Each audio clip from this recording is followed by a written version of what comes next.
Hello friends, नमस्कार। मैं प्रियंका स्वागत करती हूँ आप सभी का आपके अपने चैनल टायर टीचर जॉब में। दोस्तों, आज हम डीएलएड थर्ड सेमेस्टर का सामाजिक अध्ययन विषय देखेंगे और ये है आपका क्लास नंबर 33।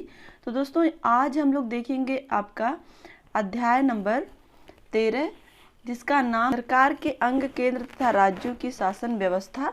और दोस्तों, इसके अंतर्गत हम लोग देख चुके हैं व्यवस्थापिका, कार्यपालिका, न्यायपालिका और साथ ही संघ सूची, राज्य सूची और समवर्ती सूची। और इसके अंतर्गत हम लोगों ने देखा है संसद में लोकसभा, और आज हम देखेंगे राज्यसभा। तो चलिए देखते हैं राज्यसभा के विषय में। संसद का दूसरा सदन राज्यसभा है। इसके सदस्यों की संख्या अधिक से अधिक 250 हो सकती है। इसमें से 12 सदस्यों के नाम राष्ट्रपति अपनी ओर से नामित करता है, यानी कि जो 12 सदस्य होते हैं उसको राष्ट्रपति मनोनीत करता है अलग अलग क्षेत्रों से। यहाँ पर हम आगे बात करें तो 238 सदस्य राज्यों के और संघ राज्य क्षेत्रों के प्रतिनिधि होते हैं। तो दोस्तों, यहाँ पर ध्यान से देखिए, ये आपके टोटल होते हैं 250 सदस्य, जिसमें से आपके 12 सदस्य जो है ये राष्ट्रपति मनोनीत करता है। बाकी 238 सदस्य जो होते हैं ये राज्य और संघ क्षेत्रों के प्रतिनिधि होते हैं। क्लियर? यानी कि राज्य और संघ से चुन के आते हैं। यहाँ पर हम देखेंगे सदस्यों का चुनाव राज्यों की विधानसभाओं के निर्वाचित सदस्य करते हैं। यहाँ पर ध्यान ये देना है कि जैसा कि लोकसभा का जब चुनाव था तो वहाँ पर जनता के द्वारा चुने हुए प्रतिनिधि लोकसभा के सदस्य बनते थे, लेकिन यहाँ पर राज्यसभा में राज्यों की विधानसभाओं से निर्वाचित सदस्य ही राज्यसभा का सदस्य बनते हैं। क्लियर? यहाँ पे आगे हम देखें तो चूंकि इनका चुनाव सीधे जनता के द्वारा नहीं होता है, इसलिए इस प्रकार के चुनाव को अप्रत्यक्ष चुनाव कहते हैं। तो दोस्तों, यहाँ पर जो राज्यसभा के सदस्य चुने जाते हैं वो अलग अलग राज्यों के विधानसभाओं से चुने हुए सदस्य ही यहाँ पे आते हैं। तो दोस्तों, यहाँ पर हमें ये देखना है कि ये जो चुनाव होता है ये सीधे ना होकर के, यानी कि सीधे जनता के द्वारा ना चुन करके, ये चुनाव जो होता है वो अप्रत्यक्ष चुनाव के नाम से जाना जाता है। क्लियर? अब हम आगे चलते हैं, योग्यताएं क्या क्या हैं। राज्यसभा का सदस्य वही व्यक्ति हो सकता है जिसकी आयु 30 वर्ष या उससे अधिक हो। शेष योग्यताएं वही होती हैं जो लोकसभा के सदस्यों के लिए निश्चित की गई हैं। दोस्तों, यहाँ पर हम बात करें तो जो लोकसभा के सदस्य की आयु होती थी वो 25 वर्ष या उससे अधिक हो सकती थी, लेकिन यहाँ पर जो राज्यसभा के सदस्य बनने के लिए योग्यता है उसमें आयु जो है वो 30 वर्ष या उससे अधिक होनी चाहिए। तो यही एक डिफरेंस है, बाकी वही सारे योग्यताएं होनी चाहिए जो योग्यताएं लोकसभा के सदस्य के लिए होनी चाहिए। क्लियर? यहाँ पर हम ध्यान देंगे, कोई भी व्यक्ति एक ही समय में संसद के दोनों सदनों का सदस्य नहीं हो सकता है। क्लियर? अब हम देखते हैं सदस्यों का कार्यकाल क्या है राज्यसभा के।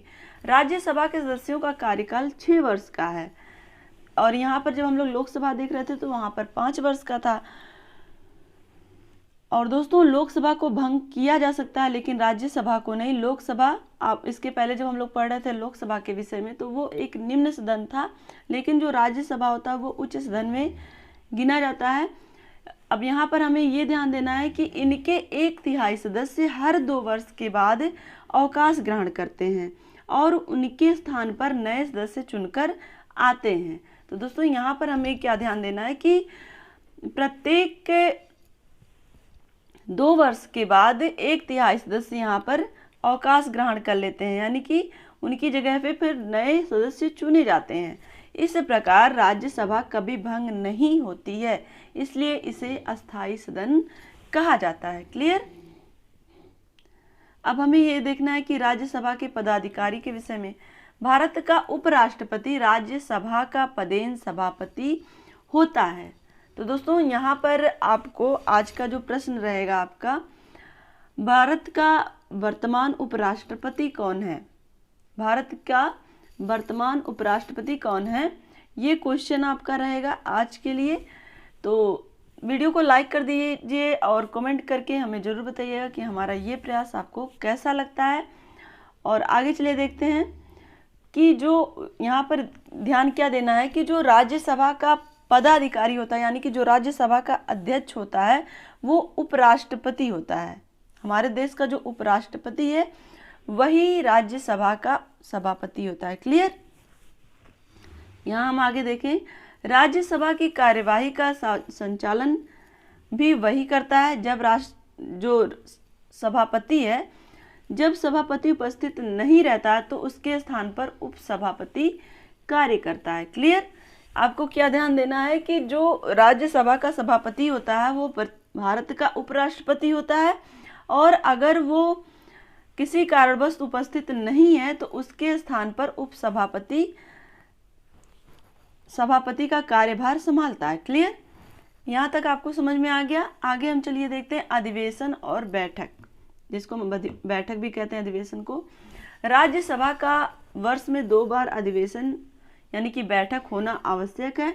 एक बैठक और दूसरे बैठक के बीच 6 माह से अधिक का अंतर नहीं होना चाहिए। अब दोस्तों हम देखेंगे राज्यसभा के कार्य।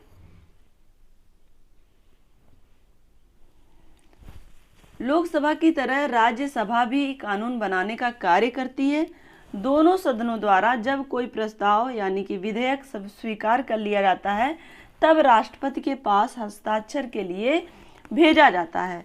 राष्ट्रपति के हस्ताक्षर के बाद विधेयक जो होता है वो कानून बन जाता है। तो दोस्तों यहाँ पर हमें क्या ध्यान देना है कि कोई भी विधेयक पास होने के लिए दोनों सदन की मंजूरी आवश्यक है, साथ ही राष्ट्रपति के हस्ताक्षर भी होने चाहिए, तभी वो विधेयक कानून बनता है। क्लियर।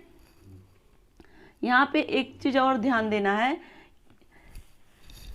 कि धन से संबंधित जितने भी विधेयक होते हैं वो केवल लोकसभा में ही प्रस्तुत किए जा सकते हैं। जो धन से संबंधित विधेयक हैं वो लोकसभा में प्रस्तुत किए जा सकते हैं, राज्यसभा में केवल उन पर चर्चा की जाती है। क्लियर। तो ये सारी चीज़ें हमने डिटेल में देखी। तो आज आपका क्वेश्चन, आपने ये जाना कि जो राज्यसभा का सभापति होता है वो वर्तमान उपराष्ट्रपति होता है, यानी कि जो हमारा राज्यसभा का सभापति अभी है वो वर्तमान उपराष्ट्रपति हैं।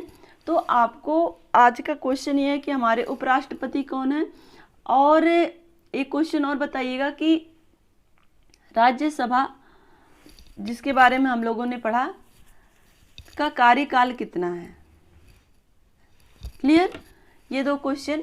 तो दोस्तों आज के लिए बस इतना ही। वीडियो को लाइक करके और अपने दोस्तों के साथ ज़रूर शेयर कर दिया करिए, और अगर आप चैनल पर नए हैं तो प्लीज़ चैनल को सब्सक्राइब करके बेल आइकन बटन को ज़रूर प्रेस कर दीजिएगा। हम कोशिश कर रहे हैं कि आपका सिलेबस जल्दी कंप्लीट हो जाए, तो मेरा सपोर्ट आप लोग भी करिए कि अधिक से अधिक लोग के पास शेयर करिए, और अगर आप चैनल पे नए हैं तो प्लीज़ चैनल को सब्सक्राइब जरूर करिए। तो इसी तरह से आप अपनी मेहनत जारी रखिए, अपना ध्यान रखिए, अपनों का ध्यान रखिए, अपने आसपास सफाई रखिए। हमसे जुड़ने के लिए थैंक यू सो मच। जय हिंद।